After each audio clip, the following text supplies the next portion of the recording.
Welcome friends, सुस्वागतम दोस्तों। एक ऐसी सिरप जो पेट साफ करने में भी काम करे और लीवर के मरीज का दिमाग भी बचाए, क्या ऐसा हो सकता है? हाँ, बिल्कुल हो सकता है और शायद आप उस दवा को पहले से जानते हैं। दवा का नाम है लैक्टुलोज सॉल्यूशन। आज के इस वीडियो में हम इसी सॉल्यूशन के बारे में पूरी जानकारी जानेंगे, जैसे यह सॉल्यूशन क्या है, किस तरह से कार्य करता है, कौन कौन इसे ले सकते हैं, क्या इसे रोज लिया जा सकता है, ज्यादा लेने से नुकसान तो नहीं, और अगर इसे कोई गलत ले ले तो क्या समस्या हो सकती है। आज का यह वीडियो मरीज को साफ साफ समझ आएगा और डॉक्टर को भी काम की बात बताएगा।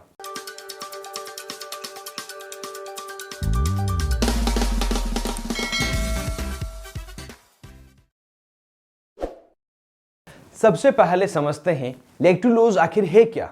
लैक्टुलोज एक सिंथेटिक शुगर सॉल्यूशन है जो स्मॉल इंटेस्टाइन में एब्जॉर्ब नहीं होता और डायरेक्ट लार्ज इंटेस्टाइन तक पहुंच जाता है। वहां यह पानी को खींचता है, स्टूल को सॉफ्ट करता है और अच्छे बैक्टीरिया को बढ़ावा देता है, और इसी वजह से इसको ऑस्मेटिक लैक्सेटिव कहा जाता है।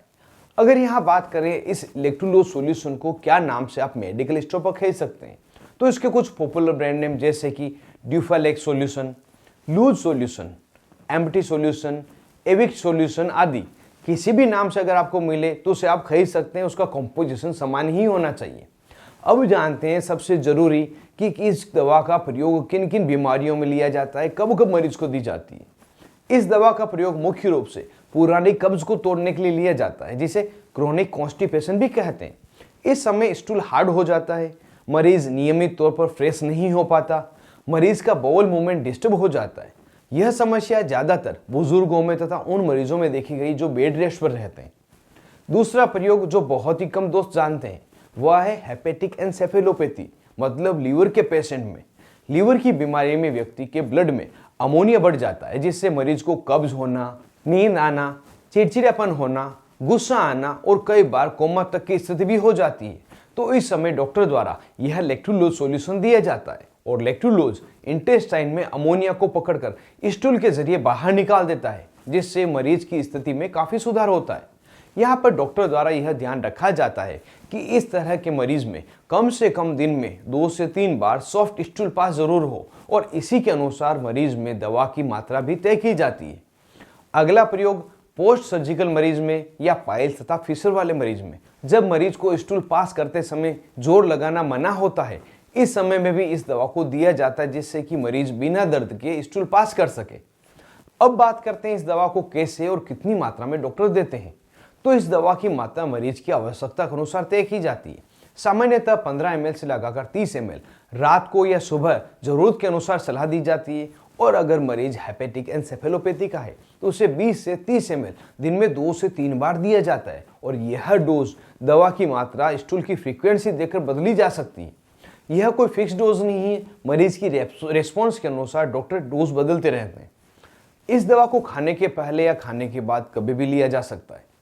अब एक बहुत जरूरी सवाल, लैक्टुलोज सिरप को कौन नहीं ले सकता? तो वे मरीज जिनको लैक्टोज इंटॉलरेंस की समस्या हो, इंटेस्टाइन से जुड़ी हुई कोई बीमारी हो, बहुत तेज पेट दर्द हो रहा हो तथा डायबिटिक पेशेंट हो, तो इन्हें यह दवा नहीं लेनी चाहिए। और अगर डॉक्टर आपको यह दवा प्रेस्क्राइब कर रहे हैं तो अपनी इन स्थितियों के बारे में डॉक्टर को जरूर बताना चाहिए। अब जानते हैं प्रेगनेंसी और बच्चों में लॉन्ग टर्म यूज के बारे में। तो प्रेगनेंसी तथा ब्रेस्ट फीडिंग में आमतौर पर इसे सुरक्षित माना गया है, क्योंकि ये बॉडी द्वारा एब्जॉर्ब नहीं होती। फिर भी प्रेगनेंसी में बिना डॉक्टर की सलाह किसी भी प्रकार की दवा लेने की सलाह नहीं दी जाती, और बच्चों में इस दवा की डोज बिल्कुल अलग होती है, जो बच्चों के डॉक्टर ही तय करते हैं। लॉन्ग टर्म में अगर इस दवा को आप ले रहे हैं तो अगर सही इंडिकेशन में डोज कंट्रोल है और रेगुलर डॉक्टर का फॉलोअप ले रहे हैं तो किसी भी प्रकार की समस्या नहीं करती। लेकिन अगर बिना कारण, बिना डॉक्टर की सलाह रोज आप ले रहे हैं तो यह आपको इंटेस्टाइन से जुड़ी हुई समस्या कर सकती है, और आपको लूज मोशन की समस्या भी कर सकती है।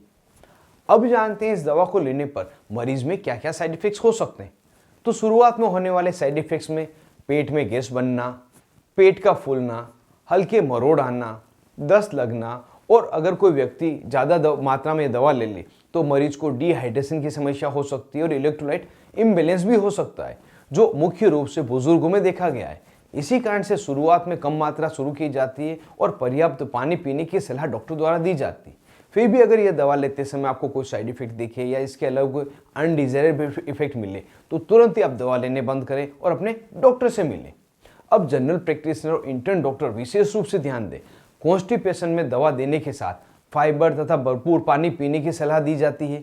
हेपेटिक एन्सेफेलोपैथी के मरीज को स्टूल काउंट जरूर पूछें, प्रतिदिन कितनी बार स्टूल पास हो रहा है। और हेपेटिक एन्सेफेलोपैथी में लेक्टुलोज के साथ एंटीबायोटिक रिफाक्सिमिन देना एक अच्छा विकल्प रहता है, क्योंकि लेक्टुलोज आंतों में अमोनिया को बांधती है और स्टूल के साथ इसे बाहर निकाल देती है, और रिफाक्सिमिन आंतों में मौजूद अमोनिया बनाने वाले बैक्टीरिया को ही कम कर देते हैं। दोनों मिलकर असर को दोगुना बेहतर करते हैं। तो दोस्तों, यह थी लेक्टुलोज सॉल्यूशन के बारे में पूरी जानकारी। यह न सिर्फ कब्ज की दवा है बल्कि लीवर पेशेंट के लिए लाइफ सेविंग मेडिसिन भी है। आज के इस वीडियो में बस इतना ही। यह वीडियो आपको कैसा लगा मुझे कमेंट बॉक्स में बताएं, और कौन सी दवा के बारे में आप नए वीडियो में देखना चाहते हैं वह भी मुझे बताएं। आपके लिए मैं अलग से वीडियो बनाने की कोशिश करूंगा। आप थे अपने दोस्त मोहित दादेश के साथ, देख रहे थे आपका अपना YouTube channel learn about medicine. Thank you friends, take care and be careful about medicine users.